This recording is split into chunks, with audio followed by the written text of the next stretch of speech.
গোবিন্দ মিশ্ৰ প্ৰভুজনে এই শ্ৰীকৃষ্ণ গীতাভাগী লিখিবলৈ যাওঁতে প্ৰথম কি কৰিছে মংগলাচৰণৰ প্ৰথম জোকা দুলৰী ছন্দ তেখেতে আৰম্ভ কৰিছে কি বুলি প্ৰথমে গুৰুক নমস্কাৰ কৰো ক্ষীৰ দিয়া চৰণত।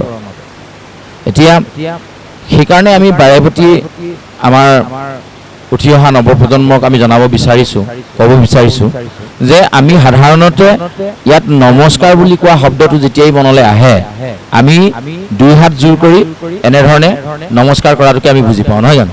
আমি সকলোৱে ভাবোঁ নমস্কাৰ হাতেৰে দুইখন হাত লগ লাগি নমস্কাৰ কৰে, কিন্তু ইয়াতে পাঠভাগত প্ৰথমেই অকণমান বেলেগ ধৰণে কথাটো আগবঢ়াইছে কি প্ৰথমে গুৰুক নমস্কাৰ কৰোঁ ক্ষীৰ দিয়া চৰণত। ইয়াত ক্ষীৰে নমস্কাৰ কৰাৰ কথাটো কৈছে আৰু ঘোষাটো কীৰ্তনতো লিখিছে গুৰুজনে যে কি বুলি কি কৰিলোঁ ভকতি নকৰি অন্তকে পাই লোকৰহি ৰক্ষা কৰা কৰি এনেকে কি হৈছিলে আপোনাৰ ঘোষাভাগ আছিলে এনেকে যে নকৰিলোঁ মাধৱক ক্ষীৰে নমস্কাৰ ইটো মাথা গোটমূৰ ভৈল মহা ভাৰ। এতিয়া এই ক্ষীৰে নমস্কাৰ কৰা কথাটো গুৰুজনে কিয় উল্লেখ কৰিছে ইয়াত আমি এটা কথা সেইকাৰণে বুজিব লাগে মংগল আচৰণৰ ক্ষেত্ৰত আমি সদায় এইটো কথা মন কৰিব লাগে যে আভ্যন্তৰীণভাৱে যেতিয়ালৈকে মানুহৰ আচৰণবিলাক শুদ্ধ নহয় তেতিয়ালৈকে বাহ্যিক যিবোৰ শৰীৰটোৰ দ্বাৰা যিবিলাক অনুষ্ঠান কৰা যায় অংগী ভংগী কৰা যায় এইবিলাক ভংগীমাবিলাক শুদ্ধ নহয়। তো সেইকাৰণে আমি কি কৰিব লাগে প্ৰথম কথা হ'ল কি মগজুত আমাৰ চিন্তাটো কি হৈ আছে যে মই হাতেৰে নমস্কাৰ কৰিব লাগে কাৰণে কৰিছোঁ, কিন্তু মনত ভাৱ আছে মোৰ এই মানুহজনক দেখিবলৈকে মন নাযায়, ৰাস্তাত দেখিলে মাতিবলৈকে মন নাযায়, কিন্তু এতিয়া সমাজলৈ আহিলে নমস্কাৰ নকৰিলেও নহয় সেইকাৰণেহে নমস্কাৰটো কৰিছোঁ, কিন্তু হাত দুখনে নমস্কাৰ কৰিছে মনত ভাৱ যদি সেইটো চলি আছে তেতিয়াহ'লে সেয়া শুদ্ধ হোৱা নাই। সেইকাৰণে আমাক প্ৰথমে কৈছে নমস্কাৰ কৰিবলৈ হ'লে প্ৰথমে ক্ষীৰ চৰণত থাকিবলৈ কৈছে। চৰণত থাকিবলৈ হ'লে চাওক আমি সাধাৰণতে নমস্কাৰ কৰিলে মূৰটো এনেকৈ ধুৱাই দিলে ক্ষীৰ্ণত কৰা যিটো কৰা হয় তেনেকৈও নমস্কাৰ কৰা হয়, কিন্তু গুৰুজনে সিমানখিনিতে ৰৈ দিয়া নাই। গোবিন্দ মিশ্ৰ প্ৰভুজনে আমাক কি কৰিছে যে চৰণলৈকে আমাৰ শিৰভাগ নমাই নিবলৈ কৈছে যে যেতিয়া গুৰুজনক আমি নমস্কাৰ কৰোঁ সেই নমস্কাৰ ভাগ এনেকুৱা হ'ব লাগে যে তেওঁৰ চৰণত গৈ আমাৰ মূৰটো লাগিবগৈ লাগে। তেতিয়াহ'লে চাওক আমি কিমান নম্ৰ হ'ব লাগিব কিমান নমনীয় হ'ব লাগিব, আৰু সিমানখিনি যেতিয়ালৈকে নহয় তেতিয়ালৈকে আমি হ'লে এটা কথা ক'ব বিচাৰিছোঁ যে সেইজন ব্যক্তিক বিকলাংগ বুলি কোৱা হয় যিজনৰ অংগ এটা নাই। শাৰীৰিকভাৱে অংগ নোহোৱাটোক আমি বিকলাংগ বুলি কয় বুলি আমি ভাবিছোঁ, কাৰোবাৰ ভৰি এখন নাই কাৰোবাৰ হাত এখন নাই এইটো বিকলাংগ বুলি কয় বুলি আমি বুজি পাইছোঁ, কিন্তু মানসিকভাৱেও মানুহ কিছুমান বিকলাংগ থাকিব পাৰে। এতিয়া ডাঙৰ কথাটো হ'ল মনৰ অংগ থাকে জানো? হাতত যেনেকৈ দেহটোৰ হাত ভৰি নখ আঙুলি চকু কাণ নাক এইবিলাক যেনেকৈ অংগ আছে ইয়াৰে কোনোবা এটা নাথাকিলে আমি শাৰীৰিকভাৱে তেখেতক বিকলাংগ বুলি কওঁ নহয় জানো, কিন্তু ইয়াত আজি মানসিকভাৱে বিকলাংগ হোৱা কথাটো আমি এইকাৰণে ক'ব বিচাৰিছোঁ যে প্ৰথমে গুৰুক নমস্কাৰ কৰা কথাটোক লৈ কৈছোঁ যে কথাটো তাৰ পৰা আহিছে যে গুৰুজনক নমস্কাৰ কৰিবলৈ যাওঁতে যেতিয়া মানসিকভাৱে আমি সম্পূৰ্ণ সুস্থ নহ'ম, তাৰমানে মনৰ ভাৱ যেতিয়া খেলি মেলি থাকিব তেতিয়াহ'লে আমি নমস্কাৰ কৰা নকৰা একেটাই হ'ব। সেইকাৰণে ইয়াত প্ৰথম কথা মানসিকভাৱে সম্পূৰ্ণ গুৰুজনৰ ওচৰত আমি নত হ'বলৈ কৈছোঁ। যেতিয়ালৈকে মনত ভাৱনাটো শুদ্ধ নহ'ব তেতিয়ালৈকে কিন্তু আমি মানসিকভাৱে বিকলাংগ হৈ থাকিম। এতিয়া আমি নিজক শুদ্ধ আহক আমি সঁচাকৈ মানসিকভাৱে শুদ্ধ মানে শক্তিশালী নে আমি আচলতে বিকলাংগ। কথাষাৰ এইকাৰণে ক'ব বিচাৰিছোঁ যে গুৰুজন বুলি আমি যিজনক কৈ আছোঁ জগত গুৰু শ্ৰীমন্ত শংকৰদেৱৰ কথা আমি সদায় কৈ আছোঁ, আৰু মনেৰে তেখেতক আমি মানিব পাৰিছোঁনে নাই? যেতিয়ালৈকে মনেৰে আমি তেখেতক মানিব নোৱাৰোঁ তেতিয়ালৈকে আমি জানি ল'ব লাগিব যে আমি মানসিকভাৱে বিকলাংগ। কথাষাৰ এইটো কাৰণে কোৱা হৈছে যে আমি সাধাৰণতে জগত গুৰু বুলি আমি শংকৰ গুৰুজনক কওঁ, কিন্তু ভিতৰি গুৰুজনে যিবোৰ কথা যিবোৰ কাম আমাক নকৰিবৰ কাৰণে নিৰ্দেশ দিছে সেই কামবোৰকে আমি ভিতৰি কৰি থাকোঁ। যে এনেধৰণে যদি কৰ্ম কৰি থাকোঁ তেতিয়াহ'লে আমি গুৰুজনক অৱমাননা কৰা হ'ব, তাৰমানে আমি মানসিকভাৱে বিকলাংগ হৈ পৰিম। এতিয়া আমি নিজক সেই জেগালৈ লৈ যাব লাগে আমি বিকলাংগ হৈ থাকিম নে সম্পূৰ্ণ অংগৰে সুস্থ হৈ থাকিম। এতিয়া এই কথাটো আমি এইটো কাৰণে কৈছোঁ যে গুৰুক নমস্কাৰ নকৰিলে গুৰু নহ'লে যিকোনো বিদ্যা কেতিয়াও সম্পূৰ্ণ হ'ব নোৱাৰে। তাৰ উদাহৰণ মহাভাৰতত কেইবাটাও আছে। যেনেধৰণে কৰ্ণই পৰশুৰামৰ ওচৰত মিছা কথাৰে গৈ শিক্ষা ল'বলৈ বিচৰাৰ কাৰণে কৰ্ণৰ যিখিনি শিক্ষা সেইখিনি ভৱিষ্যতে কামত নাহিছিলে, তাৰমানে গুৰুক অৱমাননা কৰিছিলে। একলব্য তাৰ এটা উদাহৰণ। একলব্যই গুৰুৱে অনুমতি নিদিয়াকৈ চুৰ কৰি বিদ্যা গ্ৰহণ কৰাৰ কাৰণে শেষত গৈ যিটো আঙুলিৰ জোৰত ধনুহৰ চলাব পাৰিছিলে সেই আঙুলিটোকে গুৰুক দক্ষিণা হিচাপে দি দিবলগীয়া হ'ল। যে এইবোৰ মানসিক বিকলাংগ কথা আমাক শাস্ত্ৰৰ বৰ সুন্দৰভাৱে আমাক উপস্থাপন কৰি গৈছে। গতিকে এতিয়া আজিৰ তাৰিখত আমি কি কৰিব লাগে? আজিৰ তাৰিখত কৰিবলগীয়া কামটো এইটোৱেই হৈছে যে আমি যাতে গুৰুজনৰ ক্ষেত্ৰত কোনো কাৰণতে মানসিকভাৱে বিকলাংগ হ'বলগীয়া নহয়, তাৰ কাৰণে আমি গুৰু সেৱা ভাগ শুদ্ধকৈ কৰিব পাৰিবৰ কাৰণেই প্ৰথমেই আমাক গোবিন্দ মিশ্ৰ প্ৰভুজনে ক'লে যে প্ৰথমে গুৰুক নমস্কাৰ কৰোঁ শিৰ দিয়া চৰণত, যাৰ উপদেশে জ্ঞানক প্ৰকাশে গোচৰ অবিদ্যা যত। গুৰু নহ'লে অবিদ্যা কেতিয়াও নাশ হ'ব নোৱাৰে। সেইকাৰণে আমাক স্কুলত সদায় শিকাইছে অচতু মা সৎ গময়ং, তমসু মা জ্যোতি গময়ং, মৃত্যু মা অমিতং গময়ং, ওম শান্তি শান্তি শান্তি। কিয় কৈছে? তাৰমানে তমসু, তম মানে কি? আন্ধাৰ, তমসা মানে আন্ধাৰ, তমসু মা জ্যোতি গময়ং, তাৰমানে আন্ধাৰৰ পৰা পোহৰলৈ যিজনে বাট দেখুৱাব পাৰে সেইজনক গুৰু বুলি কোৱা হৈছে। তাৰপিছত কি কৈছে? অসতু মা সৎ গময়ং, অসত্যৰ পৰা সতলৈ যিজনে লৈ যাব, আমাক অসৎ পথৰ পৰা সৎ পথলৈ যিজনে আমাক বাট দেখুৱাই লৈ যাব সেইজনক গুৰু বুলি কৈছে। তমসু মা জ্যোতি গময়ং, তাৰমানে আন্ধাৰৰ পৰা পোহৰৰ বাট দেখুৱাজনক গুৰু বুলি কৈছে।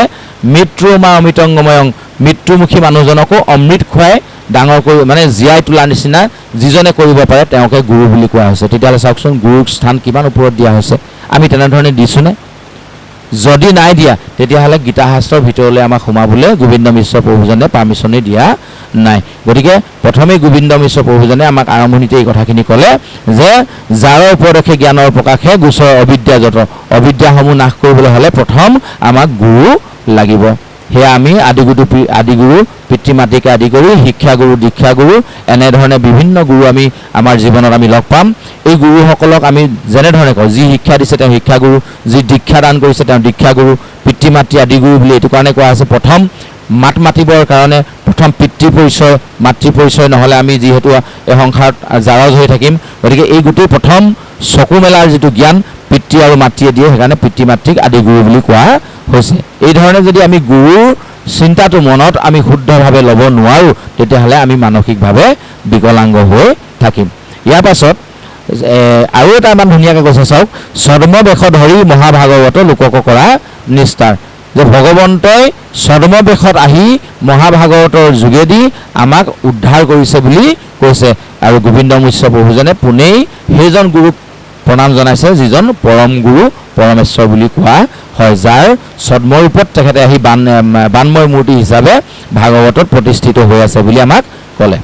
এইখিনিলৈকে আমি গীতাৰ যোগেদি যিষাৰি আমাৰ মংগলাচৰণ আগবাঢ়িছে ইমানখিনিলৈকে আগবঢ়াইছোঁ। তাৰপাছত আৰু এষাৰি কথা আমাৰ থাকি গৈছে। এই কথাষাৰ আমি এইটো কাৰণে ক'ব বিচাৰিছোঁ, এই কথাষাৰ আমাৰ মহাধৰ্মৰ নিজৰ মনত এভাগ সংশয় ৰৈ গৈছে, সেইকাৰণে সুধী সমাজলৈ আমি কথাষাৰ আগবঢ়াইছোঁ।